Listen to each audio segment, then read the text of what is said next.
ఆంజనేయ స్వామికి తమలపాకులంటే ఎందుకు అంత ఇష్టమో మీలో ఎవరికైనా తెలుసా? సీతమ్మను వెతుక్కుంటూ హనుమంతుడు లంకా ప్రవేశం చేసినప్పుడు రావణ సైన్యం హనుమాన్ని గొలుసులతో బంధించి తోకకి నిప్పంటిస్తారు. దాంతో హనుమంతుడికి విపరీతమైన కోపం వచ్చి ఒక్క దూకు దూకి మొత్తం లంకా నగరాన్ని తన తోకతో నిప్పిపెట్టి కాల్చి బూడిద చేస్తాడు.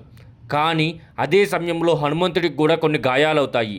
అయితే లంక నుండి తిరిగి వచ్చిన హనుమంతుడు శరీరంపై ఉన్న గాయాలను చూసి రాముడు చాలా బాధపడిపోతాడు. స్వామిని తన పక్కనే కూర్చోబెట్టి ఆ గాయాలను చూసి ఏడ్చి కొన్ని తమలపాకులను తెప్పించి ఆ గాయాలపైన పెడతాడు రాముడు. అయితే ఆ తమలపాకులు కేవలం ఔషధం మాత్రమే కాదు, వాటిలో శ్రీరాముడి ప్రేమ, అంతులేని ప్రేమ కూడా దాగి ఉంది. అతని చెయ్యి పడగానే ఆ గాయాల నొప్పి తగ్గిపోయి నయమైపోతుంది. అందుకే రాముడు హనుమాన్ కోసం ప్రేమగా పెట్టిన తమలపాకులంటే స్వామికి చాలా ఇష్టమని, అప్పుడు హనుమంతుడు జాంబవంతుడితో, ఇక నుంచి నన్ను ఎవరైనా పూజించాలనుకుంటే నాకు ఈ తమలపాకులతో చేసిన మాలను అర్పించాలి. అలా ఎవరైతే చేస్తారో వారికి ఈ ఆంజనేయుడి అనుగ్రహం తప్పక లభిస్తుంది. నా కోసం తమలపాకులను ఎవరైతే తెస్తారో వారిలో నిన్న రాముడిని చూసుకుంటానని చెప్తాడు. మీకు ఆంజనేయుడు అనుగ్రహం ఉండాలంటే జై హనుమాన్ అని కామెంట్ చేయండి.